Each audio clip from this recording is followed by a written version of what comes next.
تو ان پیغمبروں کو ان کے اپنے اپنے گھروں میں علم دیتا رہا. بھئی یہ ہوا یا نہیں ہوا؟ دیکھو میں نے آیتیں نہیں پڑھی، آیتیں سن لینا. جو میں نے آیتیں پڑھی نا ان آیتوں کو سن لینا.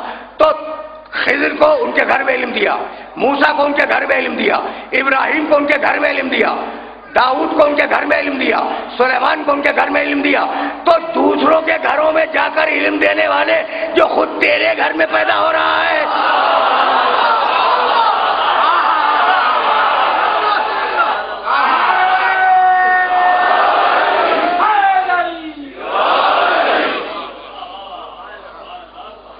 یہ وہ نازک مرحلہ ہے فقہ کا. دیکھو کتاب و عطرت سے علم رکھنا، کتاب کی آیت ہوگی اور جائے گی عطرت کے اوپر.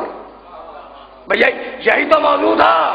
تو اب علم ملا، علم ملا سارے پیغمبروں کو ان کے گھروں میں، اور جسے اپنے گھر میں پیدا کیا یہ تو ممکن نہیں ہے کہ اسے علم نہ دے، تو وہ صاحب علم بن کے آیا. اب ذرا قرآن کی طرف چلو، اور قرآن کی طرف اگر چلو میرے ساتھ تو بہت آرام سے سننا، اس لیے کہ علم کا سبجیکٹ یوں بھی خشک ہے لیکن میں اسے انتہائی تر کروں گا، خشک نہیں رہنے دوں گا تاکہ کسی مرحلے تک تمہارا دماغ پہنچ جائے. بھائی دیکھو واقعہ یہ کہ میں خشک موضوع کو تر کر کے پیش کروں گا، ٹھیک ہے نا؟ اچھا بھائی سنو، اب اگر تر ہی کرنا چاہتے ہو تو ذرا اس طریقے سے سنو. هو الذی انزل علیک الکتاب منہ آیات محکمات ہن ام الکتاب واخر متشابہات فاما الذین فی قلوبہم زیغ فیتبعون ما تشابہ منہ ابتغاء الفتنہ وابتغاء تاویلہ وما یعلم تاویلہ الا اللہ والراسخون فی العلم. آدھی آیت پڑھی میں نے. اللہ نے کتاب کو نازل کیا، ترجمہ کر رہا ہوں آرام سے سنو. اللہ نے کتاب کو نازل کیا، اس کتاب میں محکم آیتیں بھی ہیں، متشابہ آیتیں بھی ہیں. کتنی ہیں بھائی قسمیں؟ دو. آیات محکم ہیں، آیات متشابہ ہیں. یہ سنو تمہارے کام آئے گی یہ بات. کتاب اور عطرت ذہن کے اندر محفوظ ہے. یہاں دیکھو محکم وہ آیت ہے جس کے معنی آسانی سے سمجھ میں آ جائے، ایک معنی ہے، اور متشابہ وہ جس میں معنی واضح نہ ہو، سوچنا پڑے کہ کہا کیا اللہ نے. تو کتنی قسمیں ہیں بھائی؟ دو. محکم اور متشابہ، دو قسمیں ہو گئی. آرام سے سننا. آج میں چاہ رہا ہوں کہ سطح عمومی سے بلند کر دوں. میرا کئی سال کا تجربہ ہے تمہارے ساتھ گفتگو کرنے کا، تو اب میں بڑے اطمینان سے نوجوانوں کو یہ میسج دے رہا ہوں. بھائی قرآن کی آیتوں کی تقسیم دو: محکم، متشابہ. محکم جو سمجھ میں آ جائے، متشابہ جو سمجھ میں نہ آئے، مشکل ہو گئی کیا کہا اللہ نے. دو ہی قسمیں نا.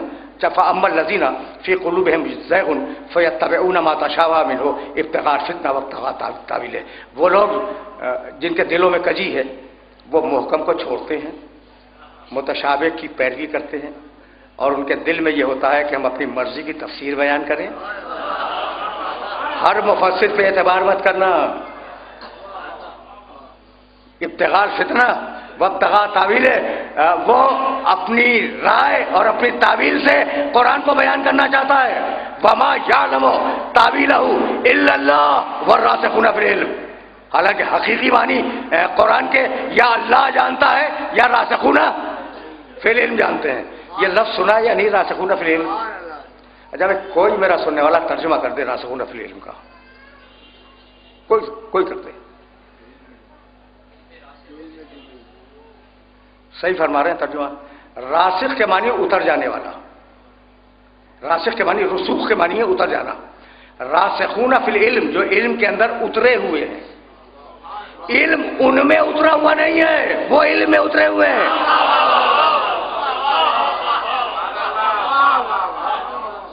بھائی میں تو ذرا اور آسان کر دوں.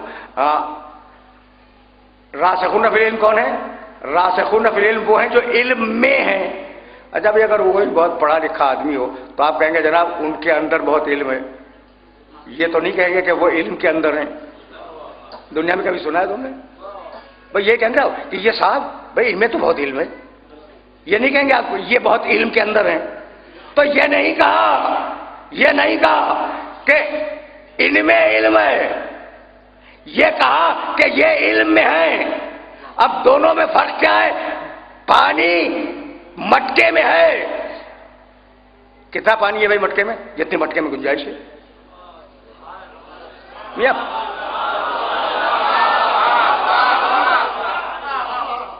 دیکھو بھائی یہ علم میں ہے اور علم ان میں ہے، فرق بتلا رہا ہوں۔ تو بھائی اگر کہتا کہ ان میں علم ہے تو جتنی جسم کی گنجائش ہوتی اتنا علم ہوتا، ٹھیک ہے نا؟ تو اگر مٹکے میں پانی بھر دو تو جتنا مٹکے کا ظرف ہے اتنا ہی تو پانی آئے گا، لیکن اگر مٹکے کو اٹھا کر سمندر میں پھینک دو تو اب مٹکا پانی میں گیا، کتنے پانی میں؟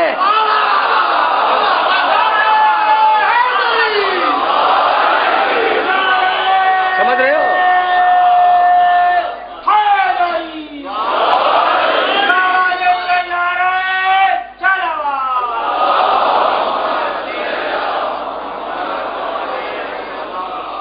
تو اب اس آیت کو اپنے ذہن میں محفوظ رکھنا۔ کچھ ہیں جن کے اندر علم نہیں ہے، جو علم کے اندر ہیں، یہ ہے راسخون فی العلم۔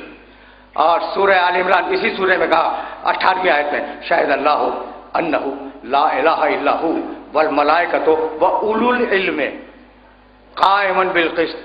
اللہ گواہی دیتا ہے کہ وہ ایک ہے، فرشتے گواہی دیتے ہیں کہ وہ ایک ہے، اور وہ صاحبان علم جو عدل پہ قائم ہیں وہ گواہی دیتے ہیں کہ اللہ ایک ہے۔ یعنی جاہل کو تو گواہی دینے کا حق بھی نہیں ہے۔ بہت تیزی سے پڑھ رہا ہوں آگے، اس لیے کہ میں دیکھ رہا ہوں کہ یہ مسئلہ کہیں مشکل نہ ہو جائے میرے نوجوانوں کے لیے۔ ایک لفظ توجہ رہے، اولو العلم، دوسرا لفظ راسخون فی العلم، دو لفظ ذہن کے اندر رکھو گے نا۔ اور اب تیسرا لفظ، جاؤ بھائی اور اس لفظ کو دیکھنا، میں اسی حوالے سے بات کر رہا ہوں، نشریاتی وسیلے کے حوالے سے، سورہ محمد 47واں سورہ قرآن کا، منہم من یستمع الیک حتی اذا خرجوا من عندک قالوا للذین اوتوا العلم ماذا قال آنفا۔ اب تمہیں راسخون فی العلم مل چکا، اولو العلم مل چکا، اوتوا العلم یہ ایک نئی اصطلاح ہے، ایک نیا لفظ دیا ہے اللہ نے، اوتوا العلم، جنہیں ہم نے علم دیا ہوا ہے۔ جو مدرسوں سے پڑھ کے ملا بن جائے وہ نہیں، جنہیں ہم نے علم دیا۔ اب جنہیں ہم نے علم دیا وہ کون ہے؟ اوتوا العلم، جنہیں علم دیا گیا ہے۔ اب آیت کا ترجمہ کروں، منہم من یستمع الیک، حبیب تیری صحبت پہ بیٹھنے والے ایسے بھی ہیں، یستمع، بڑی توجہ سے تیری بات سن رہے ہیں، حبیب تیری صحبت کے بیٹھنے والے ایسے بھی ہیں کہ تیری بات بڑی توجہ سے، یسمعو نہیں ہے، یستمعو کے معنی توجہ سے سننا، تیری بات بڑی توجہ سے سنتے ہیں۔ حتی اذا خرجوا من عندک، پھر جب تیرے پاس سے باہر نکل کے جاتے ہیں، سن رہے تھے نا بیٹھے ہوئے بڑی توجہ سے، رسول جو بھی بیان کرے، قرآن بیان کرے، حدیث بیان کرے، بڑی توجہ سے سن رہے تھے۔ حتی اذا خرجوا من عندک، جب وہ تیرے پاس سے باہر نکل کے جاتے ہیں، قالوا للذین اوتوا العلم، تو اوتوا العلم سے پوچھتے ہیں، ماذا قال آنفا، ابھی رسول کیا کہہ رہا تھا؟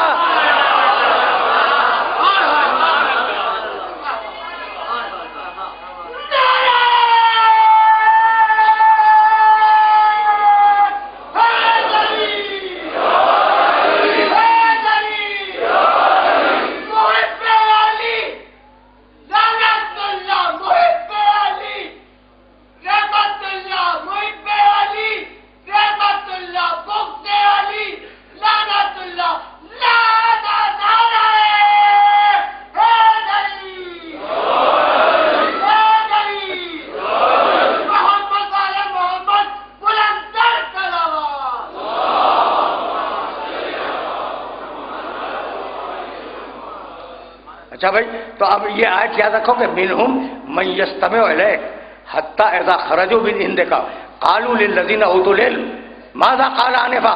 ابھی رسول کی صحبت میں بیٹھے ہوئے تھے، ابھی باہر نکلے، باہر نکل کے اوتوا العلم سے پوچھا کہ رسول ابھی کیا کہہ رہے تھے، تو رسول نے یا قرآن بتایا یا حدیث بتائی۔ اب پوچھا ہے اوتوا العلم سے رسول کیا کہہ رہا تھا، تو جب زمانے رسول میں تنہا حدیث اور تنہا قرآن کافی نہ ہوا